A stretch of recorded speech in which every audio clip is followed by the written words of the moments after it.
Sahabat Curug Indonesia, ini adalah Curug Dengdeng Cipanas ya, atau sering juga disebut Curug Cipendawa. Debit airnya kecil. Ini di luar dugaan ya. Tadinya aku pikir besar karena sudah memasuki musim penghujan. Aku dulu pernah kesini tahun 2021. Waktu itu volume airnya cukup besar dan saat itu sudah musim penghujan. Kenapa ya bisa berbeda dengan sekarang? Padahal sudah musim hujan, tapi volume air curugnya tetap aja kecil. Pasti ada sebabnya nih sahabat. Ayo ikuti aku yuk untuk mencari tahu kenapa volume airnya bisa seperti ini ya. Curug Dengdeng atau bisa juga disebut Curug Cipendawa ini terletak di Desa Sukatani, Kecamatan Cipanas, Kabupaten Cianjur.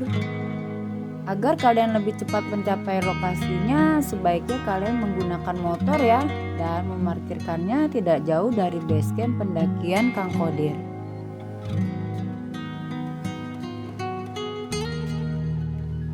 Dari sini nih kita mulai penelusurannya dengan melihat curugnya terlebih dahulu ya sahabat.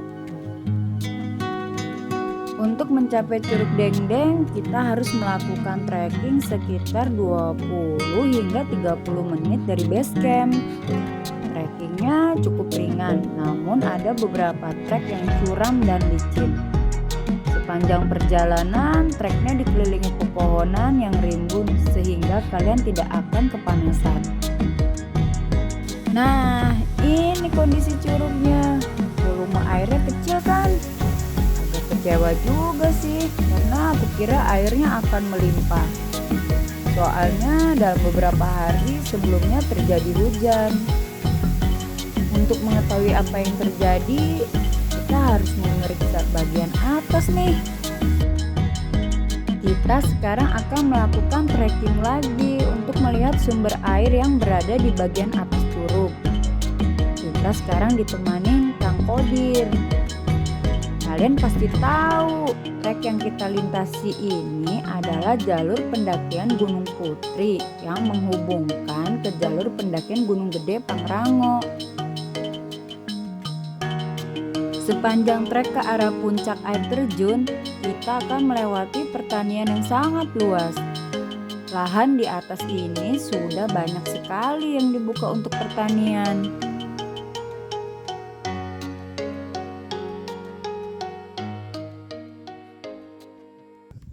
Kang, kalau di sini perkebunannya ada apa aja?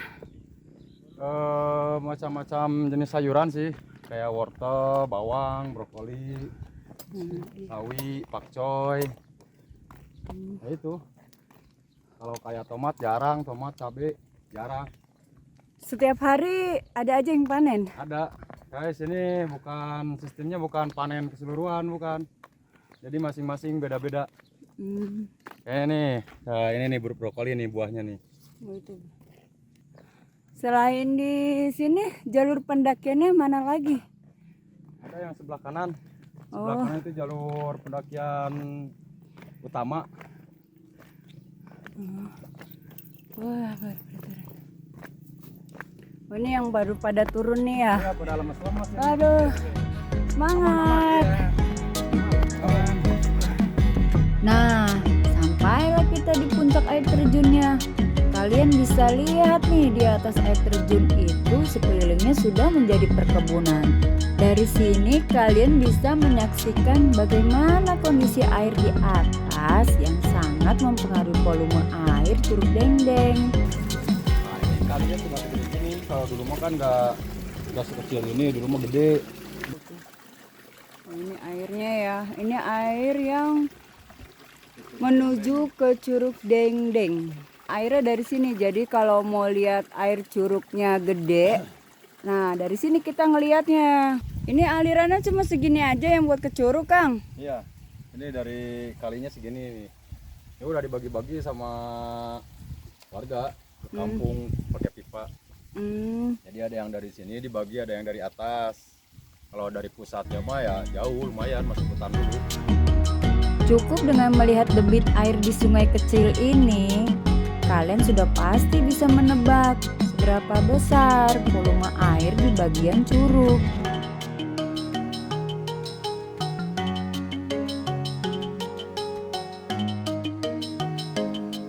Sekarang kita naik lagi yuk ke tempat yang agak tinggi sambil mengikuti pipa air besar. Kita ikuti nih pipa sampai ke bak penampungan. Kalau kalian ingin tahu sumber air warga yang ada di bawah kaki Gunung Putri, ini nih sumber airnya. Ini bak penampungan, cuman udah dipasang pipa lagi dari atas.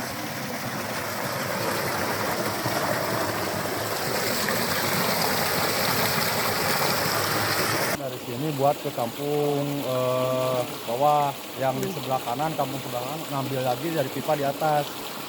Jadi ini mata air dibagi hampir 8 pipa. Pipa. Ya, Itu dari atas. selain untuk ke warga kemana lagi? Ya, paling ke perkebunan. Perkebunan. Iya. Oh, gitu. Berarti kalau hujan deras ini luber ya? Biar gede. Kalau hujan deras mah kayak kemarin nih, hari kemarin kan sampai banjir.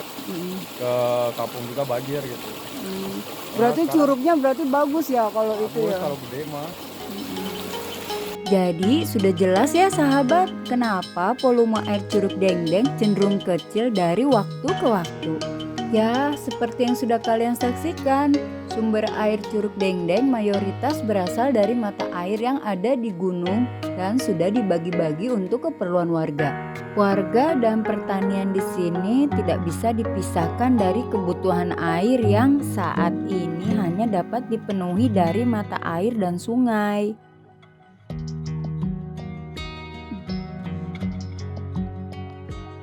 Perbukitan ini sudah menjadi sumber penghidupan mayoritas warga di sini. Meskipun uang yang didapat tidak begitu besar, namun cukup untuk memenuhi kebutuhan dasar. Contohnya Teteh ini. Di sini punya kebun ya, Teh? Punya. Oh, punya kebun terus miara kebun orang juga. Oh. Kerja di kebun orang mah tiap hari.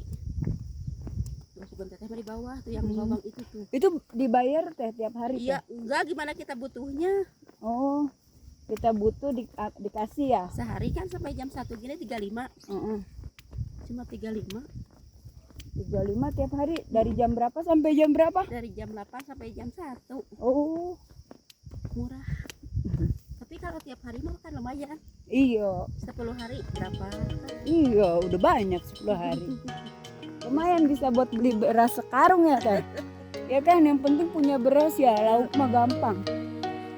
Sahabat, semoga kalian bisa memahami fenomena ini ya. Memang, volume air Curug Dengdeng akan selalu kecil dari waktu ke waktu. Namun, saat ini kebutuhan warga akan air jauh lebih penting daripada keindahan air curug yang diharapkan wisatawan. Saat ini, besarnya air curug bergantung pada aliran mata air kecil yang berada di sepanjang sisi sungai dan juga bergantung pada curah hujan. Jadi, untuk mendapatkan pemandangan terbaik, kalian harus mendatangi curug ini di saat hujan atau sesaat setelah hujan besar.